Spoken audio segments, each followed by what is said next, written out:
I'm sitting down with the guys who created HackerPager, and I know it's like a whole team behind it, but I do want to ask, like, this thing has been in production for quite some time. Yeah. Badges always start with a story.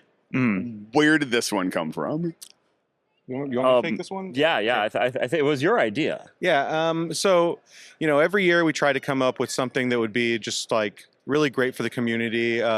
We always are looking at kind of making a badge that's not just a badge, but is a tool, something that doesn't live in your drawers or in a cabinet, but you can use all year long and provides not just some blinky lights, but just some good functionality so that people can use it for research and we can further kind of the security agenda of whatever we're working on.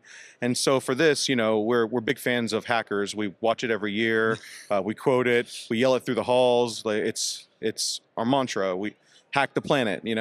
So we were looking at what our badge was going to be, what the design was going to be, and I'd collected some Motorola Advisor pagers, and it had been something that I just had been wanting to remake, just on my own, but not as a badge. And so Cody came up with this just like sales pitch of, hey, here's our apocalyptic communication device. And he had this just amazing like concept art.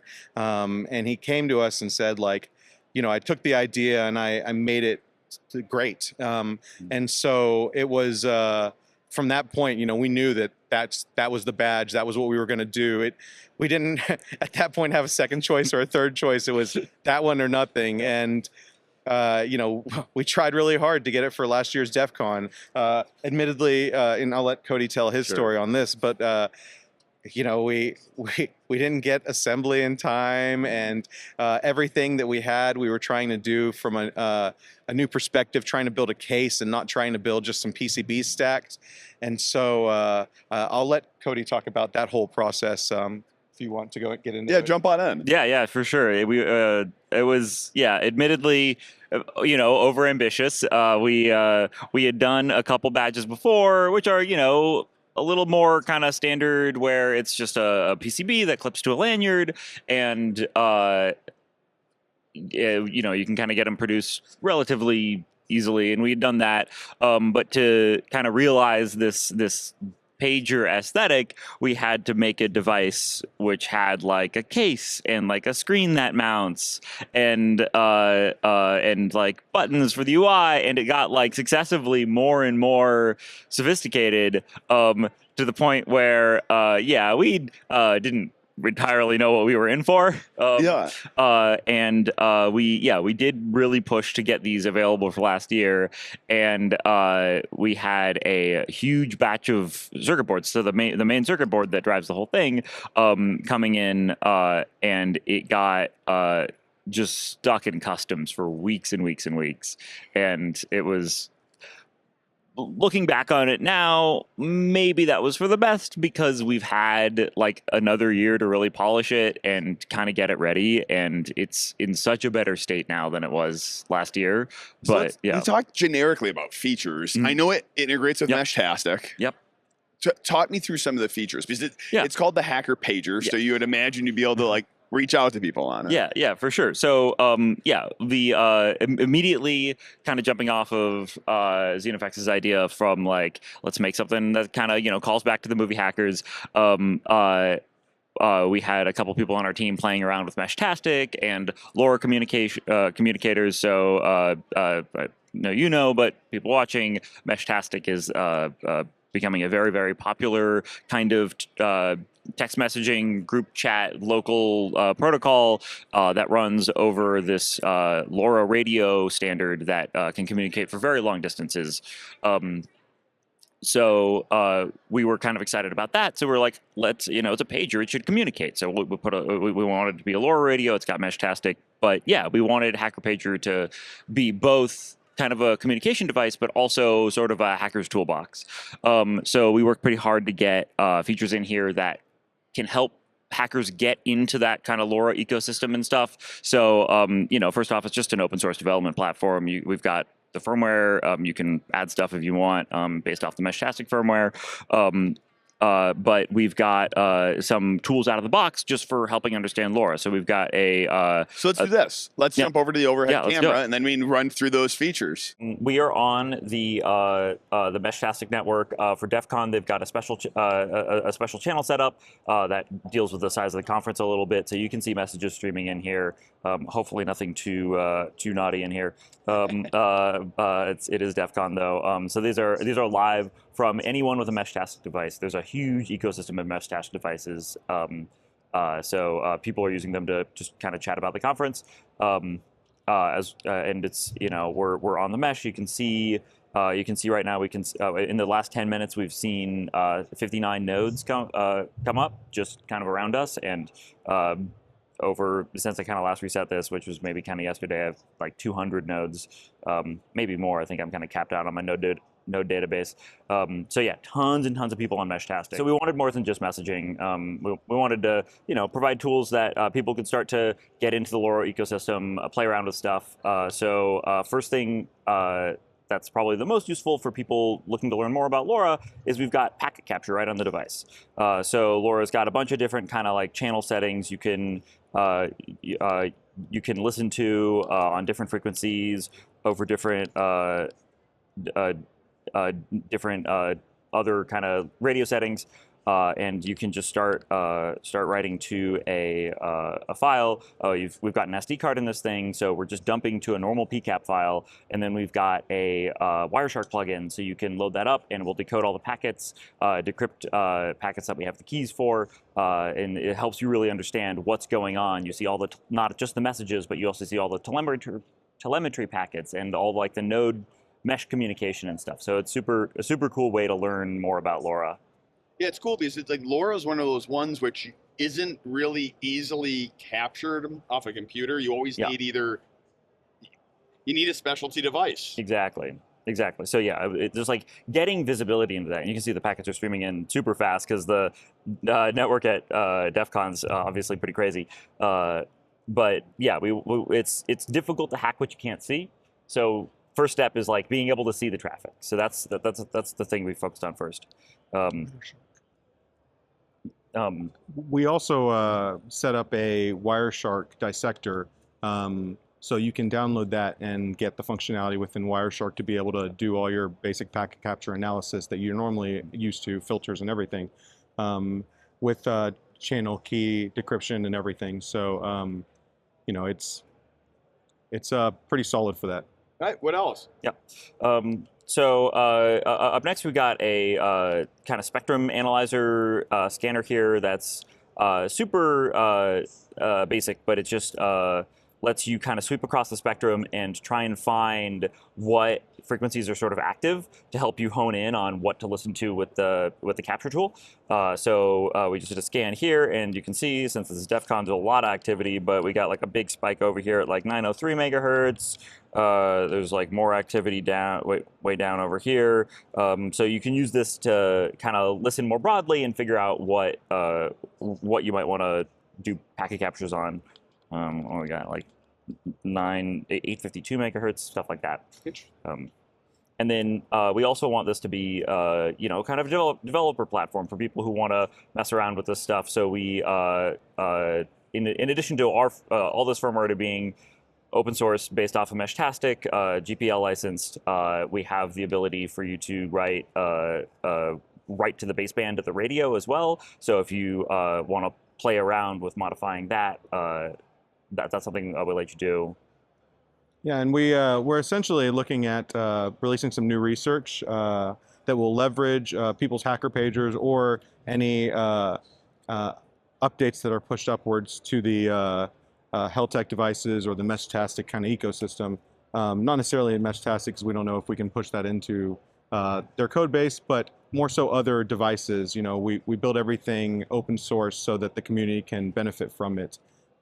So like we're hoping to, in the next week or so, get some really cool research out there where you'll get to learn more about this whole SX patching feature, kind of where it came from and the storyline of some of the other neat things we found within it. Cool.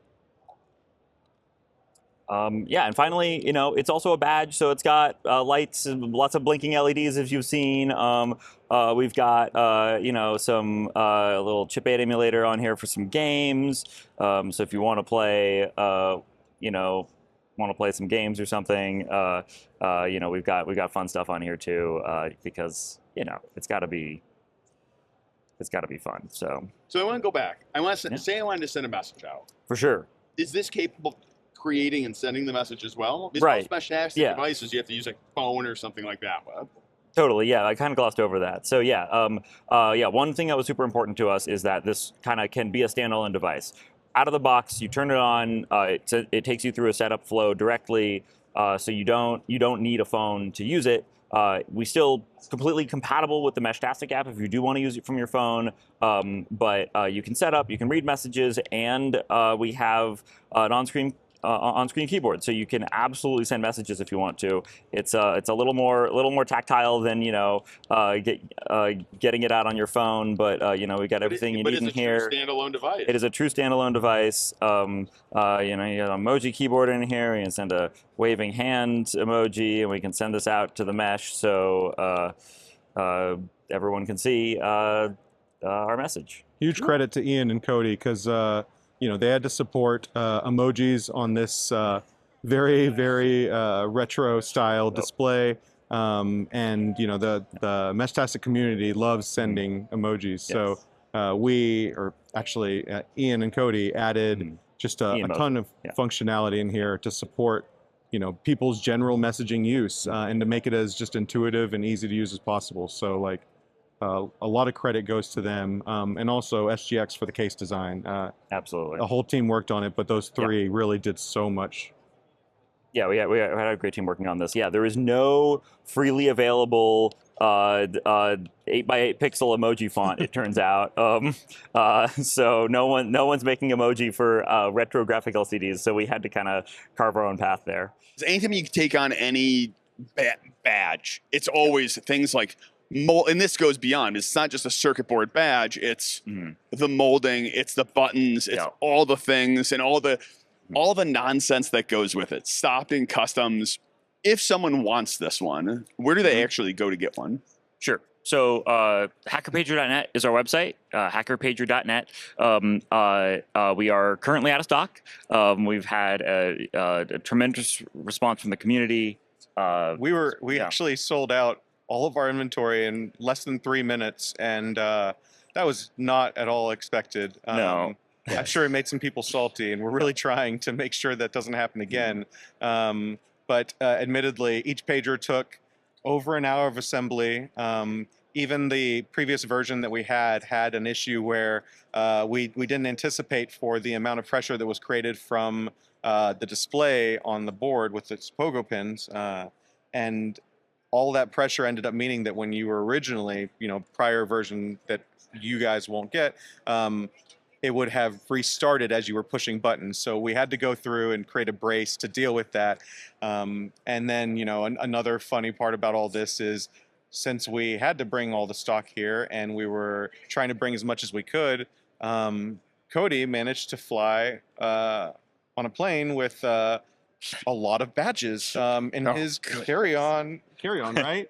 I had a carry-on just stacked with badges. Apparently, although there's a restriction on the size of batteries, it doesn't really seem like there's a restriction on the number of batteries. So as long as it's under 100 watt hours, you can bring a whole bunch of them.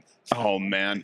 So I have a question because I think sometimes people see badges and they're like, oh, this is a commercial ploy where it's like people are just they just want to sell badges. Like this is not something where it's like, oh, we just wanted to sell them. Like, you guys have been coming to DEF CON for how long now? I've been coming since DEF CON 15. I grew up in a kind of in the world of I wish I could go to DEF CON. Go ahead, a little closer. I'm sorry. I grew up in the world of I wish I could go to DEF CON. That's where all the elite hackers go. I was a teenager and I was trying to find my community, and everyone was talking about this convention in Vegas. And so when I finally came, I was alone. I went into talks by myself, and it was really intimidating.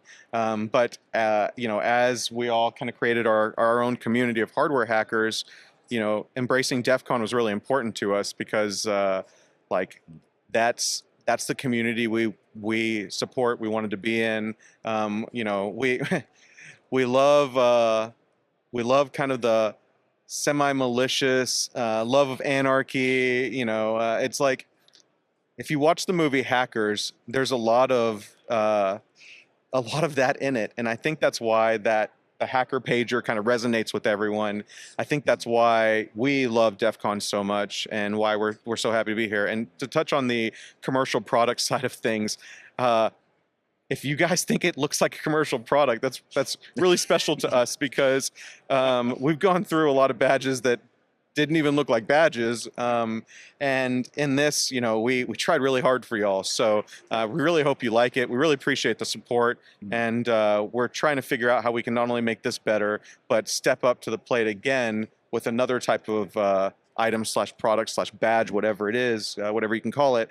And, further security agenda on another type of protocol or another type of item that we can really get behind. That's great. Hey, you know what? Thank you so much. It's so cool. I know you guys gave me one. I can't wait to rip it open. I've been waiting for this moment, but I want to talk to you first. Thank you for making it. Thank you for watching. And as always, thank you, Silk, and thank you, DEF CON. It's an honor. Absolutely. Hack on. Hack the planet. Hack the planet.